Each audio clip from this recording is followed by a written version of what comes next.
Hello, and welcome to my first recording of ReZero web novel readings. I'm going to start from Arc 5, Chapter 1, and I'll probably do one chapter per episode. I might start doing more when I get more comfortable with it, but for now it'll just be one. Before this will only be on this episode, but before I go on, I want to go over these things so I can have them as future references for making changes in the future, depending on what people want. First, my mic may be a little bit quiet because there's an issue with it where if I don't have the boost turned on, it's just not very loud. And if I do have the boost turned on, there's like some background audio. It's like something from my sound card, I'm pretty sure. I need to get a new one, but I can't afford it. Um, so I may be quiet, and if so, I apologize. I can try to turn it up, but if the background noise becomes problematic, I'll turn it back down. I just have to play it by ear, have people tell me. I think it's pretty good where it is now, though. I do talk quite fast. If I talk really fast, it sounds like this, and people have a really hard time understanding me. But I'm gonna try to slow down for this reading. When I get anxious or I try to over anticipate, I will read more quickly than I normally would. So I'll try not to do that. If I go too slow, let me know. If I go too fast, let me know, and I'll try to correct myself. I think my pacing that I practiced earlier should be fine for the most part, but I could be wrong. So just let me know. I don't have any formal voice acting experience, or any singing experience for that matter, but I do have a decent amount of public speaking experience and have taken a decent amount of classes for public speaking specifically.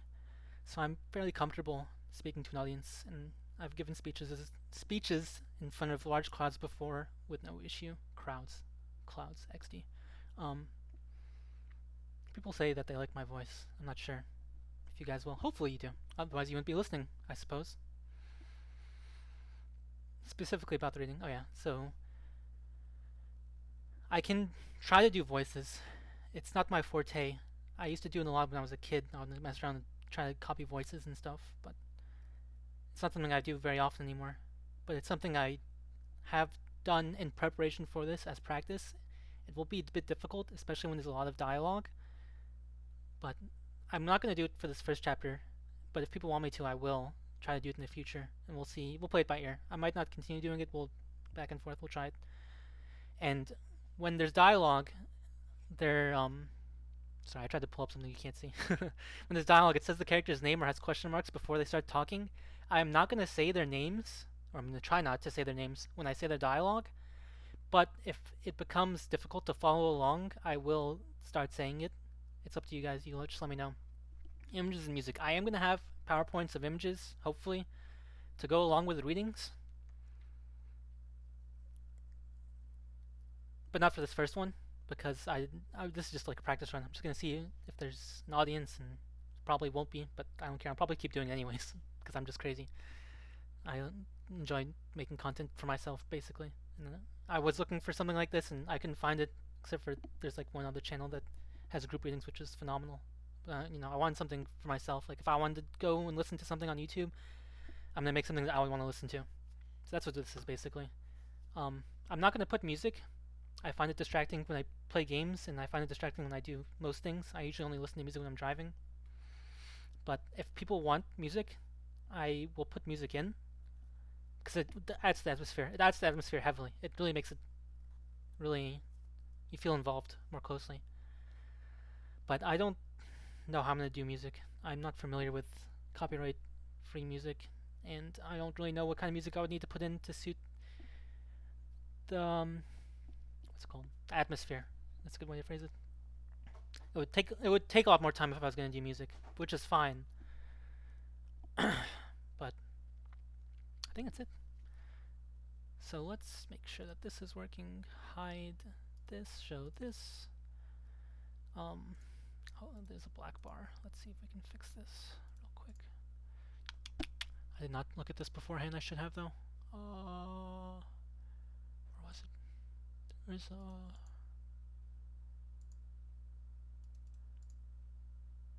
resize output source. Yeah, why is it not letting me do that? Let me do that yesterday when I was testing it.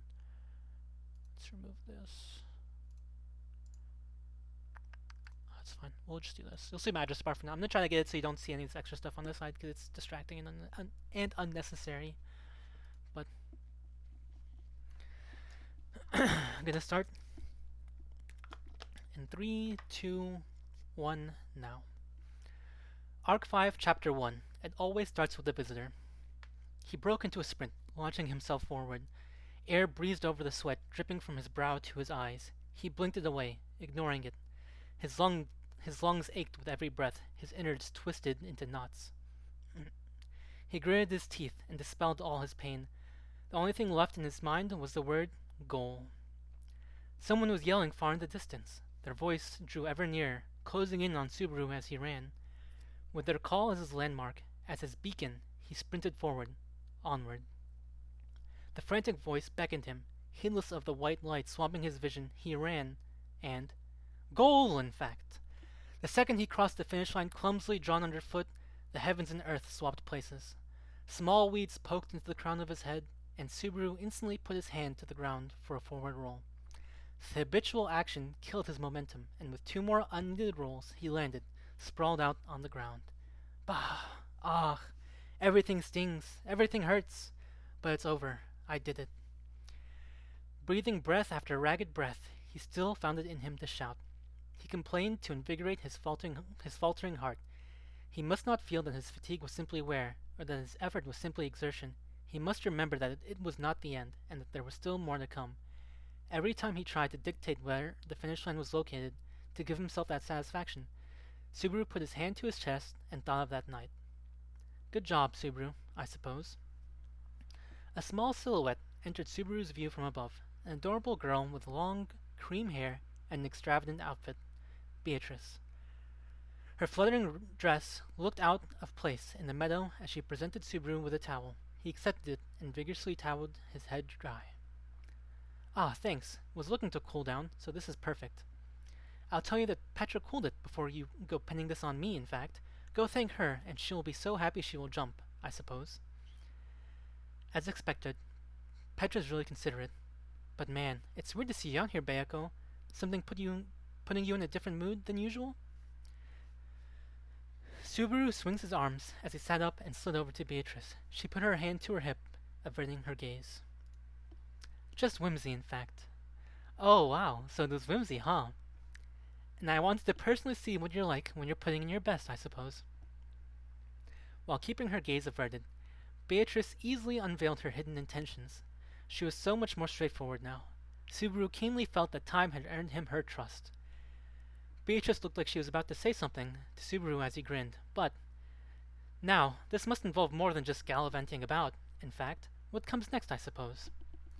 I'll have you know this gallivanting is pretty taxing on its own, young lady. While I cannot say whether I'll meet your expectations, I'm tackling the obstacle course of dreams next. Ah, right, in fact. You mean the playground that Garfield built in the forest, I suppose? Obstacle? Obstacle. Of course. You don't have to force yourself to memorize it. Just ignore it. But Subaru, I want to understand every word you say, in fact. The smooth line made Subaru's cheeks relax even further. Beatrice looked puzzled by his reaction. Before she realized what she had just said, her expression instantly shifting. Her cheeks were adorably pink as berries. I didn't mean it it just came out that way, I suppose.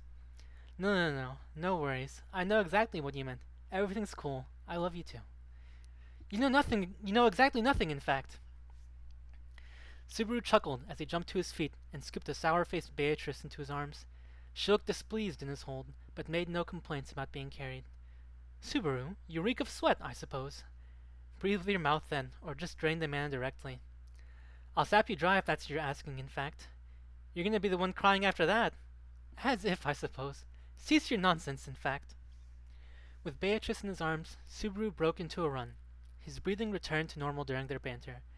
Beatrice made the perfect weight for running from the track in the field to the obstacle course in the forest, since she was far lighter than she looked, basically the same as a feather. Subaru soared with her in hand, so light he may have grown wings. I'm reading way too fast. Let me try to slow myself down. Their new mansion was surrounded in just as much green as the old one. Shrubs grew in abundance through the verdant mountains. Subaru felt the cool breeze wash over his bangs as he launched into a run. Okay, all right! The forest was so lush that it drowned everything visible in green. Here, Subaru dashed forward and lightly put his hand onto a sideways log, defeating the obstacle course with only his momentum and a small hop. Vaulting proved to itself to be an effective means of locomotion in places strewn with obstacles, or in an urban area with copious buildings. Parkour is one of the sports that championed this technique, one Subaru had often watched on television, all while amazed at the superhuman feats of the athletes.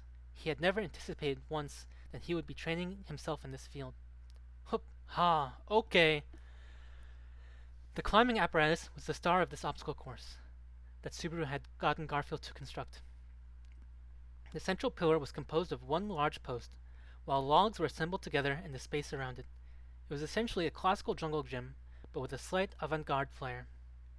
The thing looked like it was a mess to climb, even when taking it slowly. Subaru leapt onto it with all the momentum from his sprint, using the slight contact his fingers and toes grasped to shoot himself upwards, as if scaling a vertical wall.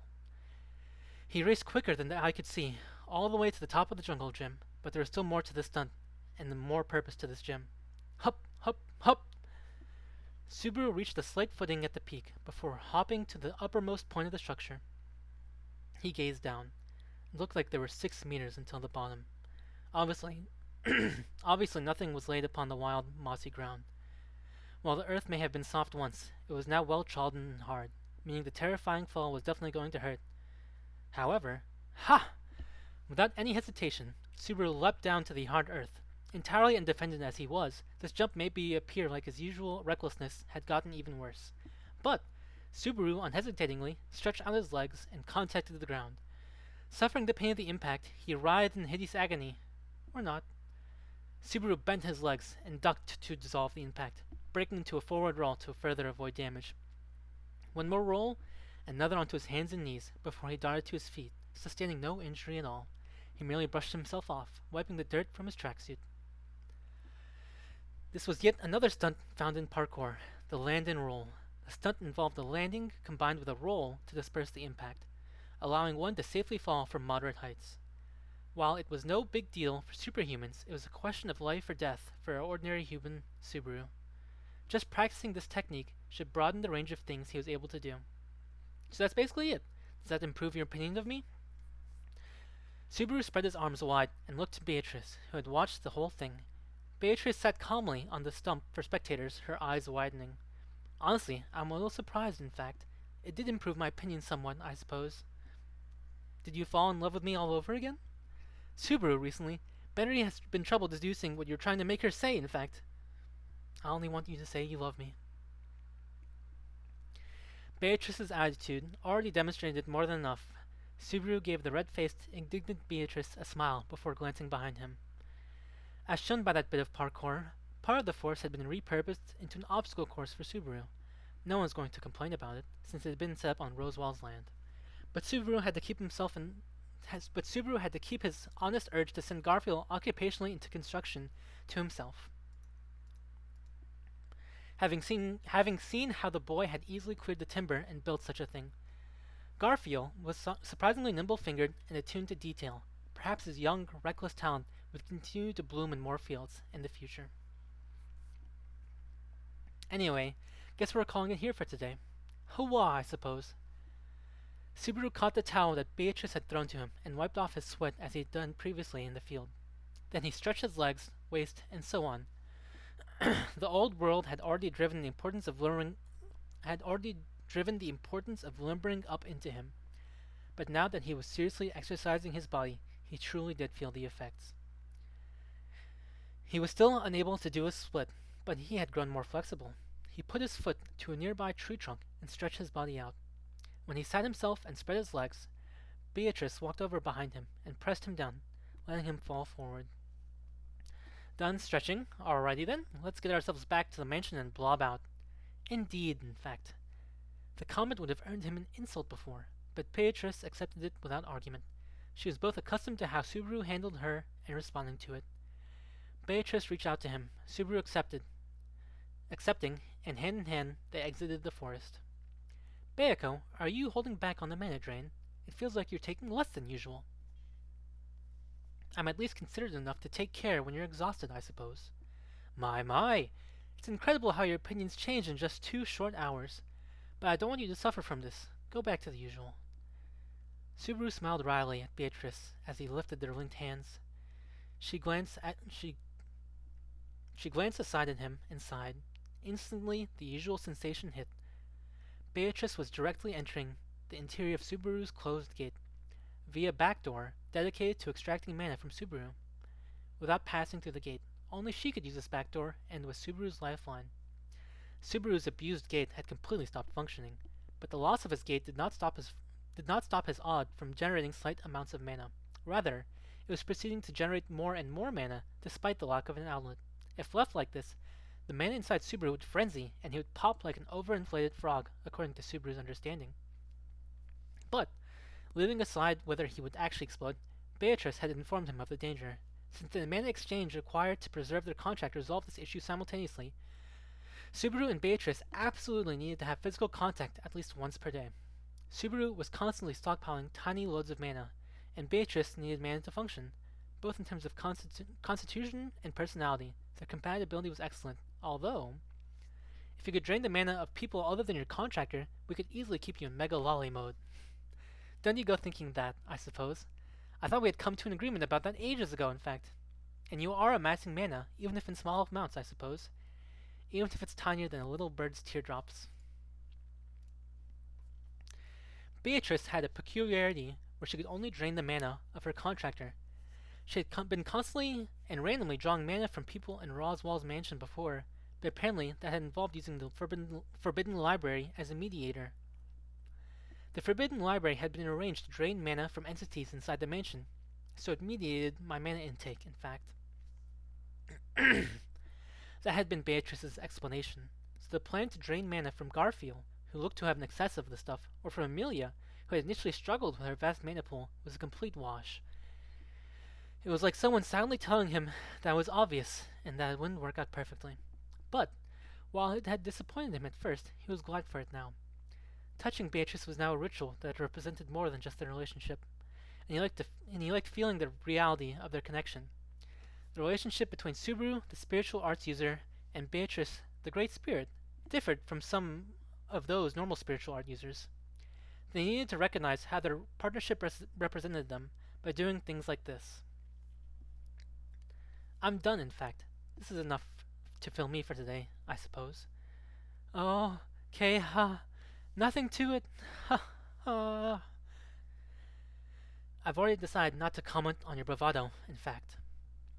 Done with their daily ritual, Beatrice gazed flatly at Subaru. They stepped off the forest trail and onto the paved ground, proving that there was only a short distance to the mansion. The path resembled the one from the time they were close to Arlem village, but now that it crossed to the nearby town of Costul, it all felt far less remote. If I were to pick, I'd say I prefer the quiet forest, I suppose.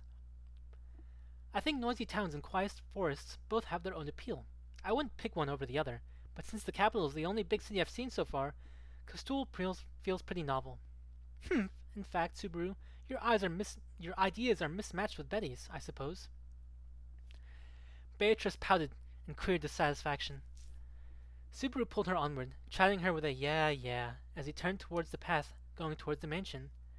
Subaru-sama! Beatrice-chan! Someone shouted their names, and the two of them looked up. They found a girl running towards them, coming down the road to the mansion. Her face and voice were familiar, and her adorable expression brightened upon sighting Subaru and Beatrice. Her auburn, shoulder-length hair fluttered in the wind.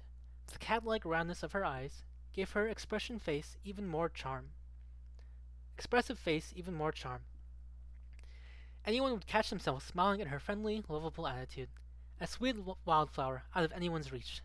That would be a good descriptor of Petra Lete. I was just leaving to go fetch you two. Thank goodness we didn't miss each other. Petra rushed near them, out of breath with her hand to her chest. Subaru gave Petra, whose height now reached his chest, a pat on the head in response. What's the rush? We weren't going to run away. Did you just get those baked tarts at the perfect temperature for us or something? Then sensible that she would make haste, in fact, since it's incredibly important, I suppose. No. That's so not it. You guys are being jerks. Petra puffed out her cheeks as Beatrice nodded solemnly, the former trying to remove Subaru's hand from her head. But once her hands clasped his own, she stopped. She kept that hold on Subaru's hand. Cheeks flushed red as she continued. Leaving the tarts aside for the moment, it's something else. The matron has received a guest. Amelia Salma told me to go and fetch you, and... Wait, Petra, just stop there. I'm getting a terrible feeling about this. Huh? Clearly wary, Subaru cut Petra off. She looked surprised at this, but Beatrice did not. Well, yeah, Beatrice had witnessed the same things that Subaru had, considering that they had been together ever since they had moved to the new mansion. Quite a few things had happened between now and the day they had left Sanctuary. For quite a few of those events, the conversation pattern went exactly the same. Whenever you show up to fetch me, or Frederica does, or sometimes Otto or Garfield do, it always means trouble. I've learned that much. A guest suddenly appears while Subaru is out. Indeed, this absolutely is the pattern signaling misfortune, I suppose. But Beatrice-chan, using the words that Subaru-sama does. Subaru-sama, stop teaching her weird things. The mansion's consensus is that Beako gets to do whatever she wants. But anyway, the guest Petra. Me and Beatrice are absent because our tummies hurt. No, you don't. Amelia-sama will be furious, and I will have no reason to disobey her. Come on, this way. Petra had used to be such a staunch supporter of Subaru's, but living here had led her to oppose him when needed. Her hand grabbed Subaru's arm, and she pulled him along, putting in her greatest effort to drag him away. As she did, Subaru glanced to Beatrice, her hand in his. Beako, enjoy your day, in fact. You're coming too! Gah! I suppose. It started as a plea for help, and instantly transformed into embroilment. Beatrice quickly attempted to shake him off, but Subaru kept a tight grip on her left hand, and her right hand was restrained by Petra, leaving her without an escape in double. With Subaru refusing Beatrice's escape, and Petra refusing Subaru's escape, the trio ventured along in their nonsensical arrangement to the mansion. I know it's too late to kick the visitor out, but that just makes me wish that we'd been told sooner. You mean to have a messenger for messengers? But then we won't know how far you can anticipate them beforehand. That much is clear. I'm just saying it'd be nice for everyone's mental health and future relationships if we did something about that. Anyway, do you know who today's visitor is, Petra? The one receiving the guest had to either be Petra, Frederica, or Ram, one of those three. Since Petra was out here fetching Subaru, one of the other two would be dealing with the guest. Well, not really. You don't know? Maybe you didn't see their crest, but you have to have seen the messenger. And even if you didn't, I'm sure they would have told you something when they told you to fetch us. They were in an incredible rush, saying the guest was extremely important, but they didn't look important. You can't judge much going off of people's appearances. Sometimes you get little girls with powerful drills who also command dark powers. Though they may seem a mere dress-wearing lolly, in truth they have the ability beyond human Shut it, I suppose. Beatrice was the one calling off the jokes, leaving Subaru silent. Petra looked at the silent Subaru, still worried. I don't judge people based off their appearances anymore either. That's good, Petra. Don't know what happened to change that, but what's most important is that you did. I thought the new nasty-eyed man of all chores who came to the village was a weirdo, but he really wasn't. It boomeranged! Stricken somewhere he hadn't expected, Subaru tilted his head at Petra. Never mind her first impressions of him. The stuff she had mentioned earlier was important. Petra didn't judge people by their appearance, but she had still thought the visitor was odd. So what were they like? I guess a kitty? A kitty? The image of a gray cat spirit, long tail wagging, came to mind at the word kitty. Subaru's feelings for him were complex, and there were things they must talk about upon his eventual return. Gotta ask him for his daughter. I thought of Bubby too, but Petra's surely seen him before, I suppose, so it can't be him in fact. Petra, what kind of kitty was it, I suppose? It's so cute that you're calling them a kitty too, Beatrice-chan. Petra! Beatrice spoke out in indignation to Petra's tease. Petra replied with sorry, in a light-hearted manner, and looked up in thought. I guess they weren't really a kitty. I haven't really seen one before, but I suppose they were a cat-folk demi-human. I always think of Garfield and Isama when I think of demi-humans, though. Garf's mixed race, but he doesn't have any blatantly obvious demi-human traits. The best you could manage to find on closer inspection would be the intensity in his eyes. Albeit, one could mention his sharp canines. According to Garfield, his canines would always keep growing. much like a rodent's incisors, and he needed to chew on hard objects to maintain their length and sharpness. It was not uncommon for Ram or Frederica to flip out at him after catching him chewing on the mansion's banisters. So a demi-human who looks demi-human has arrived. If they're catfolk, then they're probably a beastman, and I do know a couple of those. It was a given in the capital, but Castul had also had many beastfolk demi-humans. A long period of time had dissolved the discrimination against demi-humans in the domain of Roswell, the demi-human lover. This made the area a nicer region for demi-humans to live in, or so had the local bunny-eared bartender said. But Petra, who had spent her time working in the mansion and going to Arlen Village rather than Custul on her days off, naturally was less familiar with them. I get it. Can you show me around Custul on my day off, then? Yeah, sure. I'm sure you'll get to go there for shopping and stuff, too. And you want to be making as many friends as you can. Subaru gave that poorly thought-out promise, and Petra pumped her fist. Beatrice only sighed and smiled wryly at Subaru. And we're back. Back at our beloved abode. The gates came into view during their conversation, and Subaru lifted his hands, linked as they were with the girls. He ignored their protests as the gesture forced them to stretch, correcting his own posture and looking at the mansion. This was the new mansion replacing the old burnt one. Its exterior gave the same western feel as the previous had given, being similarly designed. There was space between the front gates and the doorway, with garden lawns flanking the gravel path. On the right side was a fountain, while the left continued into a path to the side end of the mansion, where carriages were parked and the ground dragon stables were located. An assortment of colorful flowers was fixed at the back of the fountain, which sprinkles the former with water at a fixed time on the daily. One section of the flower bed held Subaru and Petra's vegetable garden, letting them harvest fresh vegetables in season. It received quite the praise whenever the crop was bountiful. The group passed through the front garden and the gravel path, leading them to large double doors. The knocker shared the shape of the Mather's family crest, using that bird that looked like a hawk as a motif, which indeed made it feel like the primary estate of the Mather's family. I noticed an unfamiliar carriage over by the stables. I guess it's the visitors. The carriage was a dragon carriage, but wasn't being pulled by anything like Patrashchan. It wasn't a dragon. It was more like a big dog. Pulled by a big dog. Actually, maybe it's... Thinking back on his internal bestiary, Subaru had finally got an idea of the visitor's identity. But before he could reach a definite answer, the solution ended up finding him, which was to say, "Oh, hello, Oni-san! It's been forever! Are you fine?" A stupidly cheerful, high-pitched voice came hurtling at Subaru, startling him as he opened the door. Petra gave a wry smile, and Beatrice squeezed Subaru's hand slightly. With these reactions in the corner of the eye, he looked ahead at the figure bounding towards him. She was small. She was shorter than Petra, but a little taller than Beatrice, meaning that she was around a child's height, but this could be as tall as she'd ever get. Her body was covered in short orange fur, and her wet cat ears were adorable. Her eyes were filled with curiosity, and her loud mouth was curved mischievously. Her long orange braid was very feminine, and her perfectly fit white robe made her all the more cute. She was effectively a bipedal kitten, and in some sense, a cat lover's dream. A catfolk, one who Subaru knew.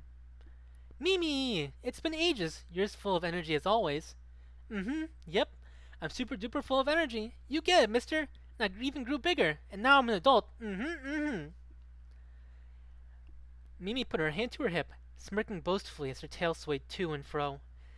She looked like she was nothing but lively, energetic girl.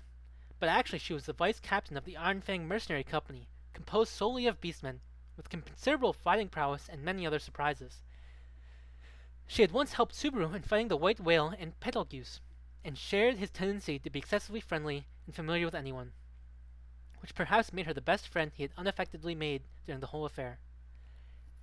Incidentally, the Iron Fang was basically like the private army of one of Emilia's political opponents, Anastasia Hoshin, so they were an enemy if that was to be followed, but being hostile towards Mimi was entirely tasteless. "Thanks for coming all the way.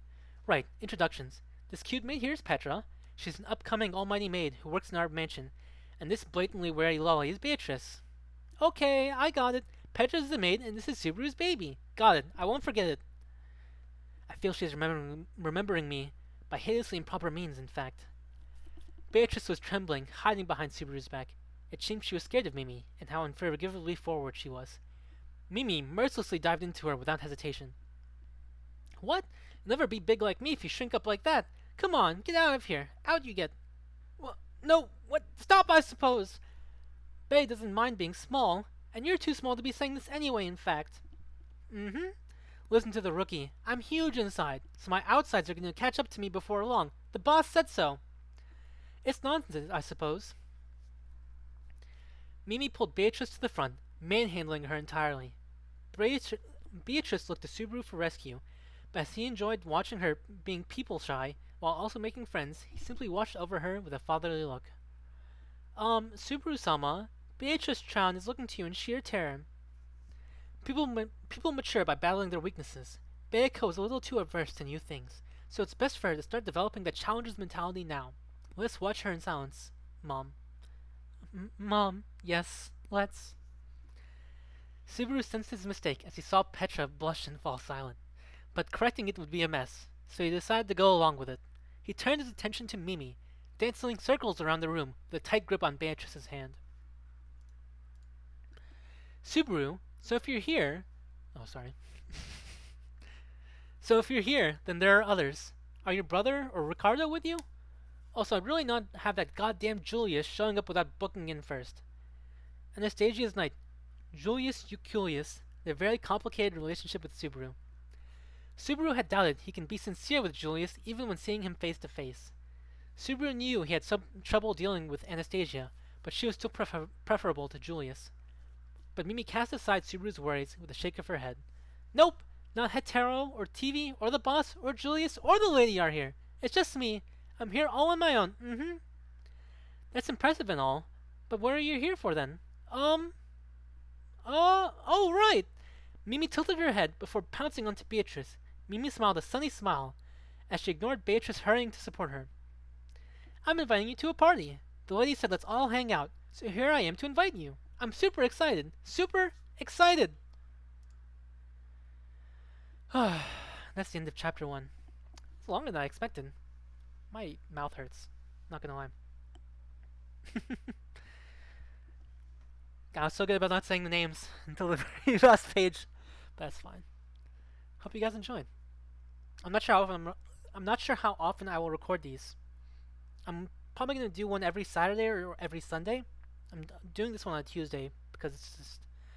I thought about it yesterday, did some pre-prep, reread the chapter yesterday, and then today I was like, I'm not gonna, do the classic postpone it for forever. I'm just actually gonna do it. So I still have my nasty habit of starting to read really fast. I keep catching myself doing it. I eat syllables sometimes. Hopefully it's not too bad though. I'll have to re-record and then cry over how bad I did it probably, but it's fine. I'm just gonna upload it like it is. I don't have any editing software or anything, so I have to do it all in one take. I might start streaming these as well if there's interest in it, though I have no interest in streaming in general, but it's not for me. It's for you guys, so hope you enjoy.